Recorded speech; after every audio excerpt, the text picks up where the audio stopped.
الذين كفروا بآيات ربهم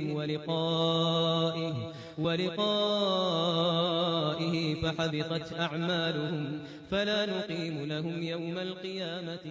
بسم الله الرحمن الرحيم. الحمد لله رب العالمين. والصلاة والسلام على من لا nebiyə və əmmə ba'd. Esselamu aleykum və rahmetullahi və barakatuhu. Möhtərəm müsəlmanlar.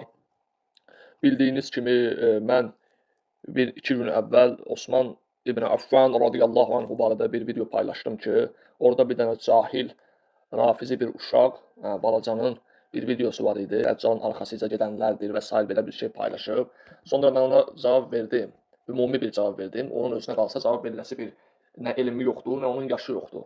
Və orada onun əxlaqına, ədəbinə riayət edin. Bir də mənim paylaşdığım videoya diqqət edin. O adam orada təhqir, nə bilim, qəribə istehzalı ifadələr işlədir. Görünür ki, öyrəndiyi elm, ədəb budur. Allah kömək olsun. Görünür ki, budur. Allahdan hidayət istəyirəm ona da. O da nə bilim, balaca deyir, nə deyir.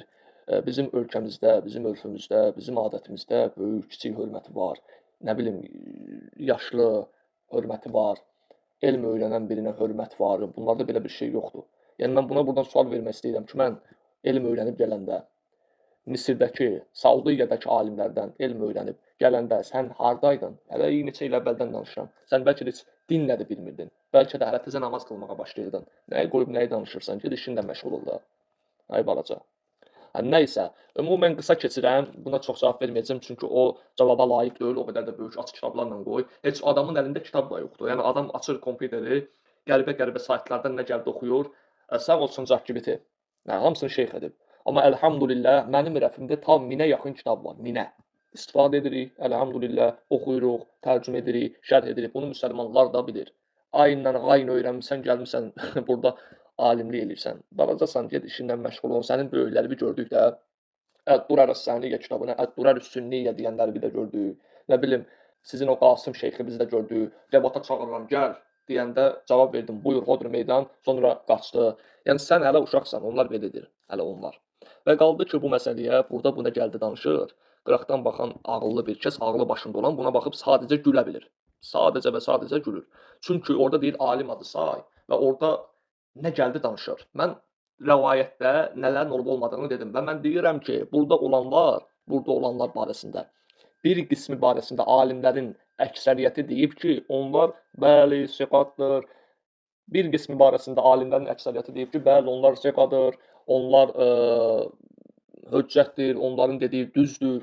Amma hətta bəzi alimlər deyiblər ki, bu kitabda, Əl-Mərif və Tərix kitabında gələnlərin bir çoxu uydurma və zəifdir. Məhz bu kitabda. Və bu kitabda da biz hamısını demədik də, biz alimlərin dediyini dedik. Bir də buradan deyirəm, ay adam, aç, oxu, ay uşaq, əgər oxuya bilirsənsə. İbn Həcər Əl-Əsqalani, böyük alim, alləmə. Həmçinin hədis üzəri böyük alim olub. Təhsib At-Təhsib adlı kitabında cild 6 səhifə 400, 401, 402. İbn Numeyr, Muhammed İbn Əs-Sald və Mənsur İbn Əl-Əsvad haqqında tədqiqat verir.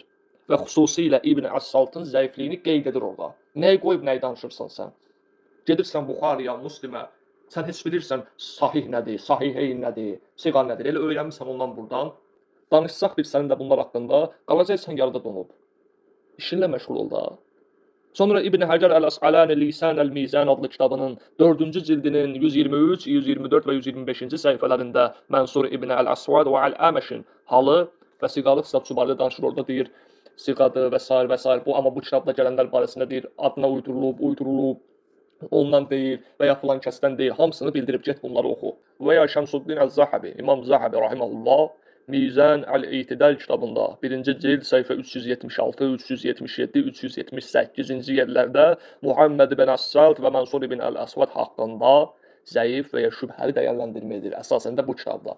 Çünki uydurmalar çoxdur. Necə ki, buna bənzər kitablar var bəzi, Əl-Əcurridən və s. Və hətta orada o mətində Osmanın ardıcılları yerində Osmanın adı da yoxdur. Və hətta axırında dolayısı yolla müəllifi Fəsəvi zəif olduğunu bildirir. Və bir neçə alim ümumən bu gətirdiyi rəvayətin zəif olduğunu bildirmişdir. Amma bu adam bilmir. Bu adamın işi gücü nədir? Təkəbbürlük, istehza və təhqir. Təkəbbürlük, istehza və təhqir. Bunlardan əl çəksə, elmi biri ilə münazirə etmək üçün yox. Allah üçün öyrənsə, Allah bu cür şeyləri göstərər. Amma o çalışır ki, kiminsə debat eləmək, münazirə eləmək üçün bax bu cür oradan bir səhifə, buradan bir şey öyrənib. Yəni qəribə insanlar da Allah hidayət etsin. Yenə də biz onlardan fərqli olaraq lənət etmirik, küfür etmirik. Sadəcə Allahdan hidayət diləyirik və bu dediyim kitabları oxumasını istəyirəm ki, oxusun, açsın gözünü və orada yazılanları görsün. Və həmin kitabda Yaqub ibn Sufyan Əl-Fasavi Osman haqqında radiyallahu anhu belə deyir: "İnna Osmanə ləmin afdali ashabi Rasulillah sallallahu alayhi və səlləm." Həqiqətən Osman Allah Rasulunun aleyhissalatu vesselamın ən fəzilətli sahabələrindəndir. El-Ma'rifə və Tarix bu sahihdir. Bunu niyə qoyursan, zəibi gətirirsən? Niyə səhihi qoyub uydurmanı gətirirsən? Ay yalançı. Sonra yenə tarixi rəvayətlər bölümündə deyir: "Kana Osman xeyran kəsiran və kana min xeyril muslimin." Osman çox xeyirli bir insan idi və müsəlmanların seçilmişlərindən idi, xeyirlərindən. Fəsəvi gətirir. Nəyi qoyub, nə danışırsan ayada? Sən səhabələri, Allah Rasulunun dostlarını gözdən salmağa çalışırsan, amma Allah səni gözdən salır. Allah səni bax bu cür alçaldır elm əhlinin qarşısında. Hələ bunu başqa bir tələbələrə atsan, bəlkə də sənə buna baxıb sənə bir 10-15 dəqiqə gülər. Halıma bax. Allah hidayət eləsin səni. Get biraz öyrən, biraz kitab oxu. O kompüterdən əl çək. Aşağıda görünür hamısı, ChatGPT, nə bilim nə, onları da sil. Başını bırax onların. Get əlbə kitab al, kitab oxu. Hə. Nəysə, artıq cavab verməyəcəm. Ramazan gəlir. Onlardan fərqli olaraq onlar lənət, küfürlərinə davam etsin. Biz də Allahın izni ilə bu ay boyunca da həmişəki kimi Qur'ana zikr etməyə, gecələrimizi qədirli, qiymətli etməyə Allah qatında davam edəcəyik. Allah günahlarımızı əfv etsin, bizləri bağışlasın. Allah bunu da hidayət eləsin. Və nəstəğfiruka və nətubu ileyh. Velhamdülillahi Rabbil alemin.